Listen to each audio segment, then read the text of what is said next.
Hello అండి, అందరికీ welcome to our channel. ఈరోజు వీడియో అయితే నా మొక్కల గురించి నేను ఎలా కేర్ తీసుకుంటాను అన్నదైతే ఈ వీడియోలో మీకు చెప్తాను. ఎవరు కూడా వీడియో అనేది స్కిప్ చేయొద్దండి. అలాగే లైక్ చేయండి, షేర్ చేయండి, సబ్స్క్రైబ్ చేయండి. వీడియో ఒకసారి ఓపెన్ చేసిన తర్వాత పూర్తిగా అనేది చూడండి. నాకు కొంచెం టైం అన్న కలుస్తూ ఉంటుంది. స్కిప్ చేయొద్దు, కొంచెం ఎంతో కొంత ఇన్ఫర్మేషన్ అయితే ఉంటుంది అనుకుంటున్నాను. ప్లీజ్ ఇలాగే లైక్ చేయండి, షేర్ చేయండి, సబ్స్క్రైబ్ చేయండి, సపోర్ట్ చేయండి. నా దగ్గర ఉన్న కొన్ని మొక్కలకి అయితే నేను ఎలా కేర్ తీసుకుంటాను అన్నదైతే మీకు ఈ వీడియోలో చెప్తాను. ఇప్పుడైతే మేము ఇవి అనేది ఎగ్షెల్స్ మామూలుగా గుడ్డు ఉంటుంది, గుడ్డివి అంటే గుడ్డు పగలగొట్టిన తర్వాత తీసుకున్నాయి. నేనైతే ఇవి పడేయకుండా ఒక పక్కన అయితే పెట్టుకుంటాను. ఎందుకంటే ఇలా నేను మొక్కలకి అనేది వేస్తాను పొడి చేసి, అలాగే మిక్సీ గిన్నె కూడా తీసుకుంటాను. దాంట్లోనే ఇవన్నీ వేసేస్తాను. ఇవి కోడిగుడ్లు అనేది నేను ఒకేసారి అనేది రావు. ఇవి మేము ఎప్పుడన్నా ఫ్రై చేసినప్పుడు కానీ అంటే కోడిగుడ్డు పొట్టు అనేది చేసుకుంటాం కదండి, ఆ టైంలో ఎక్కువ, ఇంకా మిగతా టైంలో రావు.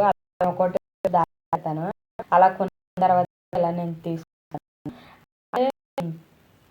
చేసి పొడిలా చేసేసుకోవాలి మొత్తం అనేది.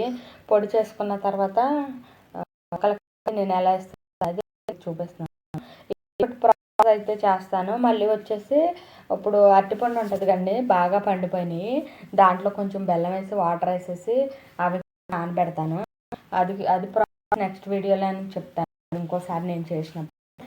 ఇప్పుడైతే వీడియో ఎట్లా ఇప్పుడు వచ్చేసి ఇవి కూడా ఉల్లిపాయ తొక్కలు అనేది వచ్చేసి బియ్యం కడిగిన నీళ్ళు ఉంటాయి కదండి, దాంట్లోనే ఉల్లిపాయ తొక్కలు అనేది నానబెడతాను. ఇవి వచ్చేసి 2 days నుంచి నానబెడుతున్నాను. ఉల్లిపాయ తొక్కలు అనేది కూడా మాకు ఎక్కువ కూడా రావు. ఇలా కోడిగుడ్డు పట్టు చేసినప్పుడే ఎక్కువ అనేది వస్తాయి ఉల్లిపాయ తొక్కలు, లేకపోతే రోజు 1, 2 అన్నది అవి ఉండవు. అలాగే నేను దాచిపెట్టి వండిస్తాను కొన్ని అంటే వన్ వీక్ వరకు అలా దాచిపెట్టి వండిస్తాను. వాటిని నేను నానబెడతాను వాటర్లో, ఎక్కువ వాటర్లో కూడా నానబెట్టను. అలాగే నాకు ఎన్నైతే అంటే నేను బియ్యం కడుక్కున్న నీళ్ళు ఎన్నైతే ఉంటాయో అందులోనే వేస్తాను, మళ్ళీ సపరేట్గా వాటర్ అనేది వేయను. తర్వాత అనేది ఈ వాటర్ 2 days అయింది. 2 days నుంచి దాంట్లోనే ఉంటున్నాయి. 2 days అంటే ఇప్పుడు ఆ తొక్కలు అనేది తీసేస్తాను. తీసేసి దాంట్లో ఇవి అయితే ఈ పొడి చేసి కోడిగుడ్డు ఇవి అవి అన్నీ తొక్కలనే తీసేసాను. దాంట్లో కోడిగుడ్డు ఉంటాయి కదండి, అవి పౌడర్లా చేసుకున్నాను. దాంట్లో కొంచెం అయితే వేసాను. వేసేసి మొత్తం కలుపుతున్నాను వాటర్ అనేది. ఈ వాటర్ అనేది కొన్ని అయితే వేస్తాను మొక్కలకి. అంటే ఇవి 1 weekకి సరిపడానే, ఎందుకంటే మళ్ళీ ఇంకో వీక్కి ఇప్పుడైతే నా దగ్గర కొన్నే ఉన్నాయి కాబట్టి ఇప్పుడుకి సరిపోతాయి ఇవి. అయినా తక్కువ అవుతాయి ఉన్న మొక్కలకు కూడా, గుడ్డి ఎక్కువ లేవు అవి, అందుకే తక్కువ అవుతాయి. ఇప్పుడైతే ఇవి ఉన్న మట్టుకు నేనైతే వేస్తాను కొంచెం కొంచెంగా. మళ్ళీ సపరేట్గా చేయాలంటే ఇప్పుడు చాలా టైం పట్టిద్ది, నాకు టైం కూడా సరిపోవట్లేదు. ఇప్పుడైతే ఇవి చూడండి నేను ఇట్లానే వేస్తాను. బాగా పూలు అనేది పోస్తాయి, అలాగే మొగ్గలు కూడా ఉంటాయి. ఇవి ఇప్పుడు నా దగ్గర ఇవి లాస్ట్ పోతా ఉన్నట్టు ఉన్నాయి, ఇంకా ఉన్నాయి మొగ్గలు అనేది. ఎందుకంటే ఇవి చాలా అసలు రోజు పోస్తున్నాయి, ఎన్ని ఒక 20 పైన పూలు ఉంటాయి, డైలీ పోస్తున్నాయి. కానీ నేను మొత్తం అయిపోయినాక అనేది వీడియో తీసుకుంటున్నాను ఈరోజు. ఎందుకంటే చాలా చాలా పూలు పోస్తుంది, కానీ నేను రోజు కొయ్యను వాటిని, అలాగే వండిచ్చేస్తాను. దేవుడికి కూడా పెట్టిన అంత ఇష్టం నాకు మొక్కలకి వండేయడం. నేను బయట కొనుక్కొచ్చి దేవుడికి అనేది పెట్టుకుంటాను. ఇప్పుడైతే ఈ మొక్కలకి ఎట్లా వేసేస్తున్నాను. మామూలుగా కొంచెం అనేది తవ్వి దాంట్లో వేయాలి మట్టి, ఎందుకంటే వర్షం వచ్చింది. వర్షం అసలు మొక్కలకు కూడా నీళ్ళు అనేది వేయట్లేదు వర్షం పడి కూడా. ఈ మొక్క వచ్చేసి మా పిల్లలు చూడండి దీంట్లో అన్నీ వేసేస్తారు, బియ్యం అని అంటే వాళ్ళు ఆడుకునే అన్నీ వేసేస్తారు. అది కూడా దీనికి వాటర్ డ్రైన్స్ అనేవి మూసుకుపోయినాయి. దీన్ని మొక్క అనేది నేను చేంజ్ చేయాలి, లేకపోతే ఇలా పాకుడు పట్టేసి వాటర్ కూడా ఉండిపోతున్నాయి. నేను ఇది తీసేసిన తర్వాత అనేది వీడియో చెప్తాను మీకు లోపల ఎలా ఉంది ఏంటి అని. అయినా ఈ మొక్క అనేది ఎండిపోతుంది కూడా, వాటర్ అనేది తడి అనేది ఆరట్లేదు. కొంచెం ఇండోర్ ప్లాంట్ లాగా నేను తెచ్చుకున్నాను, ఎందుకంటే ఇవి లోపలే ఉండేవి. ఇప్పుడైతే నేనైతే బయటికి తెచ్చి పెట్టుకున్నాను ఇండోర్ ప్లాంట్. అంటే మేము ఊరు వెళ్ళినప్పుడు నీళ్ళు పోయడానికి ఇబ్బందిగా ఉంది వేరే వాళ్ళకని నేను ఇంకా వీటిని బయటే మెయింటైన్ చేస్తున్నాను. అది కూడా మాకు కారిడార్ లాగా, అంటే కొంచెం ఎదర అనేది నీడ ఉంటుంది, ఆ టైంలో అక్కడైతే నేను పెడుతున్నాను.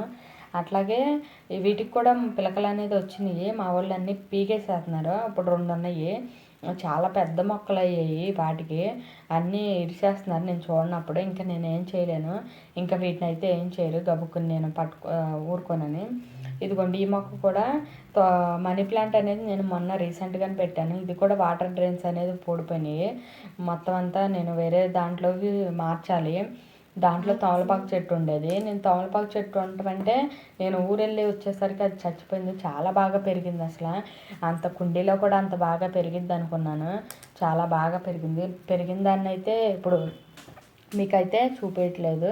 తమలపాకు చెట్టు లేదు. ఇప్పుడైతే నేను అన్నిటికీ కొంచెం కొంచెం అయితే పొడి అనేది వేసుకొచ్చేసాను. అంటే మొత్తం అంతా తీసేయాలి కింద కొంచెం తవ్వి. కానీ వర్షాలు పడడం వల్ల కొంచెం బాగా తేమగానే ఉంటుంది. కానీ వీటికి నేను చాలా రోజులు అయిపోయింది. ఒక 20 రోజులు అవుతుంది ఏమీ ఇవ్వట్లేదు వీటికి మొక్కలకి. అందుకే నేను ఈరోజు వర్షం పడితే పడింది అన్నట్టు నేనైతే ఇచ్చేసేస్తున్నాను. అది కాకుండా మళ్ళీ గుడ్డి ఉంటాయి కదండి, మనం మన దగ్గరే దాచిపెడతాం కదా, అవి వాసన వచ్చేస్తాయి ఎక్కువ రోజులైనా సరే. కబుక్కుని మన టైంలో మనం చేసేసుకోవాలి వాటిని. లేకపోతే మనం అవి ఇంట్లో ఉన్నా సరే వాసన వస్తూ ఉంటుంది. అందుకే నేను ఈరోజు కొంచెం తొందరగానే అవి అనేది తీసేసాను. ఇప్పుడైతే సరిపోలేదు అన్నీ, కొంచెం కొంచెం అయితే వేసాను ఊరినే పైన జల్లినట్టు. వీటికైతే ఆ వాటర్నే వేసాను. ఇంకా మళ్ళీ వాటర్ అనేది వేయను. కొంచెం ఇంకా లోపల నుంచి తీసుకొచ్చి మళ్ళీ అనేది వాటర్ వేస్తాను. చూడండి ఎన్ని పూలు పూసినాయో. బాగా పూస్తాయి పూలు అనేది. ఇలాగే మెయింటైన్ చేసుకొస్తాను. ఉన్న నా 2 మొక్కలే, నేను ఎక్కువ కూడా తెచ్చుకోను మొక్కలు కూడా. నాకు ఇండోర్ ప్లాంట్స్ అంటే ఎక్కువ ఇష్టం. అలానే కొంచెం అనేది మొక్కలు అనేది తెచ్చుకున్నాను. ఈ 2 చెట్లు తప్ప నేను ఫస్ట్ నుంచి నా దగ్గర ఈ 2 ఉన్నాయి. అవి నేను అసలు నాకు ఒక్క మొక్క కానీ చచ్చిపోయిందంటే నాకు ప్రాణం గిలగల్లా ఆడిపోద్ది, అంత ఇష్టం మొక్కలంటే. అలాంటిది నేను ఎక్కువ కూడా తెచ్చుకోను వీటిని. నాకున్న 2 మొక్కలకి ఎంతలా చేసుకోవాల్సి వస్తుంది. ఈ పెద్ద పెద్ద ఎక్కువగా చూసే వాళ్ళ మొక్కలు ఎంతలా చేసుకుంటారో అనిపిస్తుంది నాకు. నేనైతే ఇలాగే చేసుకుంటాను. మళ్ళీ వచ్చేసి చూసారా గులాబీ పూలకు కూడా మొక్కలు ఎన్ని ఉన్నాయో సరే, చాలా ఉంటాయి. ఇవైతే నేను ఊరి నుంచి తెచ్చాను. కలబంద అనేది, అది స్నేక్ ప్లాంట్ అనేది. ఆ కలబంద ఏమో మా కింద వాళ్ళదే. అయితే నీ దగ్గర ఉండొచ్చు, నువ్వు బాగా పెంచుతావు కదా, ఉండొచ్చు నీ దగ్గర, నాకు కూడా ప్లేస్ లేదు అని నా దగ్గరే పెట్టారు, ఇంకా తీసుకెళ్ళలేదు. ఇప్పుడైతే చూడండి ఎన్ని పూలు ఉన్నాయో. డైలీ ఉంటున్నాయి ఒక 20 పూలు దాకా. ఈరోజు అనేది కొంచెం తక్కువ అయినాయి. డైలీ అయితే ఇలాగే పూలు పోస్తున్నాయి. ఫస్ట్ వచ్చేసి ఇదొక ప్రాసెస్. సెకండ్ వచ్చేసి బెల్లమును కొంచెం పండిపోయిన అరటిపళ్ళు ఉంటాయి కదండి, వాటిని అనేది ఒక 2-3 డేస్ అలా నానబెట్టేసి ఉండొచ్చాలి. అది ఒక ప్రాసెస్, నేను తర్వాత చెప్తాను. ఫస్ట్ అయితే ఇది. నెక్స్ట్ వచ్చేసి టీ పొడి కూడా ఒక వారం దల్లా తీసి నేను సపరేట్గా పెడతాను. పెట్టిన తర్వాత మొత్తం అంతా క్లీన్ చేసేసి ఒకసారి ఎండబెడతాను. ఎండబెట్టిన తర్వాత వేస్తాను. దాంట్లో ఫంగస్ అవన్నీ లేకుండా బాగా ఎండిపోవాలి. లేకపోతే ఎందుకంటే ఆ మొక్కలకు కూడా ఒకవేళ ఎండకుండా వేసామనుకోండి ఆ మొక్కలు ఫంగస్ లాంటిది అట్లానే ఉండిపోతూ ఉంటుంది. అందుకే నేను అసలు వర్షాకాలం కదండి, నేను అసలు ఏమీ చేయట్లేదు. టీ పొడి అనేది వేయట్లేదు. ఒకవేళ మొక్క చచ్చిపోయింది కరెక్ట్గా టయానికి. అందుకే నేను అసలు మొక్కల గురించి కూడా నేను అసలు ఆ టీ పొడి అనేది ఆలోచన అనేది తీసుకురాలేదు. ఇప్పుడైతే ఈ మొక్కలకైతే ఇలాగే కేర్ తీసుకుంటాను. Please like to subscribe my channel అండి. సపోర్ట్ చేయండి. నాకు ఇంకా అప్పుడు కొంచెం టైం ఉంది. ఇంకా తర్వాత మళ్ళీ టైం అనేది దొరకట్లేదు. మళ్ళీ షాపు అటు ఇటు తిరగడం సరిపోతుంది. Please support me friends.